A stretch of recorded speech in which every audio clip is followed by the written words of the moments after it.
Salam, dear students, welcome again. This is Education Afghanistan and I'm Mansoor Wahdat, an English teacher of AZ English and Pashto in this program. And today is our A-30th lesson and we are going to start from our grammar part. ملګرو موږ په تیر درس کې د سنټنس اړوند ځینې موضوعات بحث کړي وو. راځئ نن موږ دغه د سنټنس برخه د انټراګیټیو سنټنس د ټایپس ته رسېدلې ده. تیر درس کې موږ بحث وکړو چې انټراګیټیو سنټنس دې ته وایي چې یو چا نه پوښتنه کوي، یعنې د څه په اړه پوښتنه کوي. اوس راځئ دا لولو چې څه ډول پوښتنې کېږي او څه ډول کېږي دا پوښتنې. دغه کاینډز اف انټراګیټیو سنټنس موضوع یعنې دغه عنوان داسې موږ ته څرګندوي. کاینډز معنی ډولونو ته ویلی شي. کاینډز اف انټراګیټیو سنټنس معنی د سوالیه جملې یعنې د پوښتونکو جملو ډولونه. انټراګیټیو پوښتونکي ته وایي یعنې سوال او کاینډز ډولونو ته وایي. دغه په خپله په څلورو برخو باندې ویشل شوي دي، یعنې څلور ډوله داسې پوښتنې دي چې هغه موږ ته څه شی وکړي، څلور ډوله داسې جملې دي چې هغه موږ ته پوښتونکي جملې واوسي، یعنې موږ نه پوښتنې وکړي او هغه ته موږ معلومات ورکړو یا د انسر اړتیا ولري. لومړنۍ هغه د یس نو کوېسچن د هو او نه پوښتنې دي. کومې پوښتنې؟ د هو او نه پوښتنې. هغه د نوم نه معلومیږي چې دا به هو او نه به په دې کې اوسي.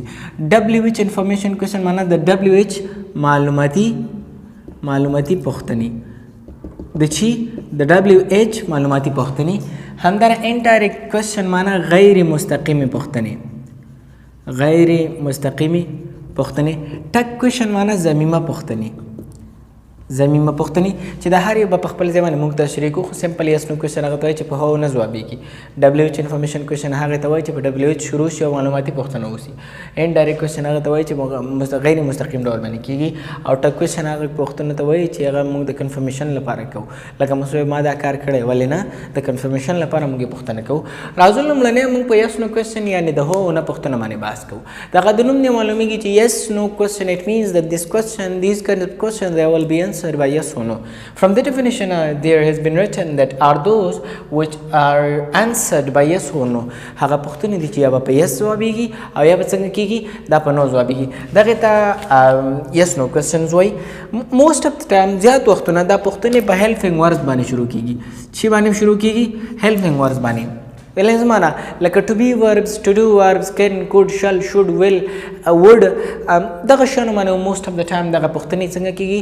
شروع کېږي او د دغوی ځواب یا yes ده یا no دی. یعنې په دغه باندې دغه ټول کمپلیټ سنټنس چې کوم دی دا ځوابېدلی شي. مثلا دا ګورئ دا to be verb دی، دا to be verb دی.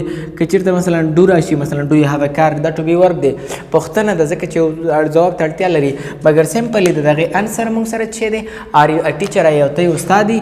دې کې اوس داسې ویلی شي لکه دې کې معلومات ته ورکولی شي are you a teacher، پوښتنه ده ته استاد یې. لکه these are the questions that they are not answered by much information. Not more information is needed. Just the need is that you have to answer like yes or no. If yes, say yes. Yes it is. No it is not. Yes I am. No I am not. Are you a teacher? Yes. Yeah. Why no? ګوري دغه پوښتنه یا په یس ځواب شو یا په نو ځواب شو، ځکه دغې ته یس نو کوېسچن وایي. is she there، یا هغه دلته ده. no she isn't، نه هغه نشته. یا yes she is، و هغه دلته ده. دغه د یس نو کوېسچن دي. لکه ساده د یس نو کوېسچن په اړه دا زده کړئ. هغه پوښتنې دي چې په یس او نو ځوابېږي. عموما دغه پوښتنې دا په ازمار، واز، ور، ویل، کن، کوټ دغه د کومکي پیلونه چې کوم دي په دغوی باندې پیلېږي او یوازې ځواب یې په یس او نو سره کېدلی شي. دویم ډول ډبلیو ایچ انفارمیشن کوېسچنز دي. یعنې ډبلیو ایچ معنا دا ده چې هغه پوښتنې چې په هغه پوښتنو ته وایي چې په یو څو پوښتونکو کلمو باندې شروع شوي. یعنې بعضې داسې په انګلیسي ژبه کې موږ پوښتونکي کلمې لرو چې په هغه کې ډبلیو ایچ راغلی دی. دغه ټولو ته به ډبلیو ایچ کوېسچن ورډز وایي، یعنې انټراګیټیو ورډز وایي. هغه ته what, when, where, why, how and which دغه دي چې دغې ته ډبلیو ایچ انفارمیشن کوېسچن ورډز وایي. ساده دغه پوښتنې څه ته وایي؟ یعنې ډبلیو ایچ information questions دا څه ډول جملې دي؟ are those هغه ډول جملې دي which are asked by WH information words. کوم چې د WH question words چې کوم دي، یعنې معلوماتي کوم کلمات چې دي لکه when, why په دوی باندې پوښتل شوي. یعنې مثلا what is your name، where are you. دې کې where what دا WH words دي. په دغه باندې چې کوم پوښتنه موږ وپوښتو دغې ته WH information question وایي. and ask specific information او دا داسې پوښتنې دي چې دا معلوماتو ته اړتیا لري. یعنې په هو نه ځوابېږي. لکه تا ته زه وایم where are you from، ته د کوم ځای. لکه ویر WH انفارمیشن ورډ دی کوېسچن ورډ دی که چېرته ته ماته وایي چې یس زما پوښتنه ځواب شو نه شو ځواب که وایي نو ځواب شو نه there the specific information are needed to be answered دلته هغه مهم معلومات هغه خاص معلومات چې درنه پوښتل شوي هغه ته څنګه کېږي پوښتنه شوې ده تر څو ځواب شي نو ساده WH انفارمیشن کوېسچن ورډز سنټنس هغه دی انفارمیشن سنټنس چې په WH باندې شروع شوي او دغه یو سپیسیفیک معلومات موږ نه غواړي چې باید ورکړو په هغه نه ځوابېږي دغه یو څو انفارمیشن کوېسچن ورډز دي وټ دی وین دی ویر دی وای دی هاو دی ان وچ دی دا عموما پښتون کې د WH کلمې دي وټ معنی د څه وین معنی د کله ویر معنی د چیرته وای معنی د ولې هاو معنی د څنګه همدارنګه وچ معنی د کوم یعنی دا هر یو معنی په خپل ځای باندې تاسو پلیس کولی شي که دا وټ وګورو دا وټ موسټ اف د ټایم دا د تھنګس په اړه پوښتنه کوي چې په اړه کوي تھنګس د شیانو په اړه مثلا وټ از دس دا څه شی دی اټ از مارک دا یو مارکر دی وین ته راځو وین همیشه د ټایم په اړه پوښتنه کوي څه شي په اړه پوښتنه کوي ټایم په اړه فار ایگزامپل وین ډو یو کم ته کله راځي آی کم ټومارو زه سبا راځم دا ټومارو په خپله موږ لپاره څه شو یو ټایم شو چې دغه انسر کېږي دلته دا مارکر موږ ریپلای کو مارکر په خپله یو تھنګس شو ویر موسټ اف د آلویز دا د پلیس په اړه پوښتنه کوي مثلا موږ وایو چې ویر آر یو فرام ته د کوم ځای زه وایم ویر آر یو ته چیرته یې آی ایم ان سټي زه په ښار کې یم دا سټي یو پلیس شو که نه شو دغه ویر د پلیس په اړه پوښتنه کوي وای د ریزن په اړه پوښتنه کوي مثلا موږ وایو چې وای ور یو ابزنټ ولې ته غیر حاضر وې وای شي واز ابزنټ ولې هغه غیر حاضره وه بیکاز دا ریزن یعنی بیکاز نه وروسته شي واز سک ځکه هغه مریضه وه نو دغه د چی په اړه پوښتنه وکړله دا د ریزن په اړه پوښتنه کوي یعنې وجې په اړه یې پوښتنه وکړه هاو د کنډیشن په اړه پوښتنه کوي کنډیشن په اړه یعنې څه معنا دا معنا چې مثلا موږ تاته موږ درته وایو چې هاو ډو یو ګو ټو سکول ته ښوونځي ته څنګه ځې آی ګو ټو سکول ویری فاسټلی زه ډېر تیز ښوونځي ته ځم دغه تیزوالی زما په خپله یو کنډیشن دی هاو آر یو ته څنګه یې آی ایم فاین زه ښه یم دا زما کنډیشن دی هاو ډیډ احمد وین احمد څنګه وګټله احمد وین ویری سکسسفلی احمد ډېر په بریالیتوب سره دا وګټله وچ معنا د کوم او دا موسټ اف د ټایم دا د چایس په اړه پوښتنه کوي دا چې وچ د چی په اړه پوښتنه کوي چایس مثلا وچ کلر ډو یو لایک ته کوم رنګ خوښوې لایک وایټ دغه په ډېرو کلرونو کې تا یو کلر انتخاب کړو دغه په خپله ستا لپاره چایس شو نو دغه ټول په خپله دوه ډوله موږ دغه دوه ډولونه یو بل درس کې وایو موږ یس نو کوېسچن WH انفارمیشن کوېسچنز ویلي چې دا د انټاګریو سنټنس ډولونه دي یس نو په یس نو ځوابېږي او په هیلفینګ ورډ پیلېږي WH انفارمیشن کوېسچنز هغه دي چې دا په WH باندې موسټ اف د ټایم په هغه ورډز باندې فیل شوي او دا سپیسیفیک انفارمیشن غواړي تھینک یو ویری مچ لیټس گو ټو انادر پارٹ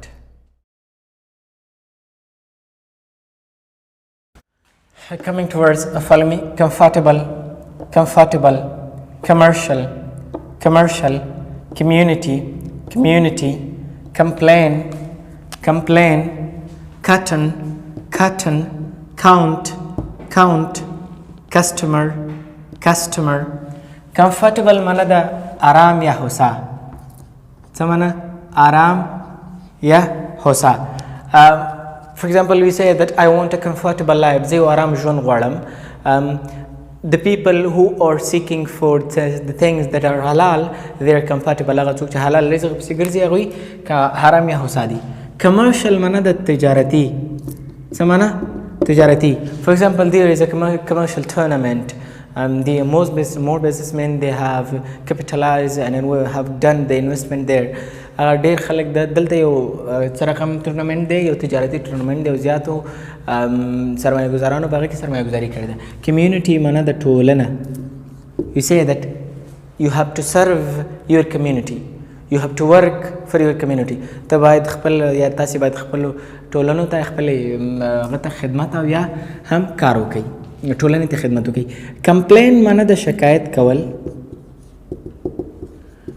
کول for example we say that never complain for small mistakes د کوچنیو غلطیو لپاره شکایت مه کوئ کاټن معنا د پنبه څنګه پنبه یا مالوچو ته هم کاټن ویلی شي for example this you see this is cotton دا پنبه ده I just bought the cotton ما پنبه یا مالوچ واخیستل count معنا د شمیرل for example I counted the money $100 was less in it ما پیسې وشمیرلې $100 ورپکې کم you can say that I count these markers 1 2 this is called counting customer معنا د مشتری یا پیرودونکي څه معنا مشتری یا پیرودونکي for example dear customers MTN or AWCC they say that dear customer most of the time the first of them when they send message to us to our SIM card they say that dear customer so customer معنا د مشتری thank you very much it was our second part let's go to our third part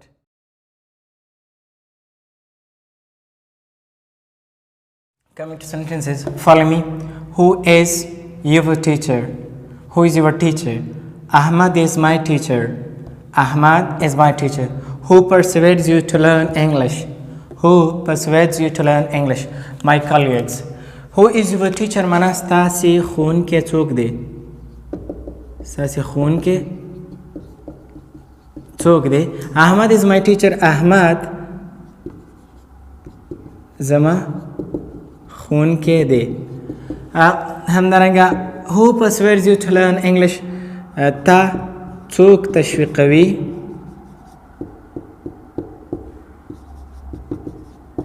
د انګلیسي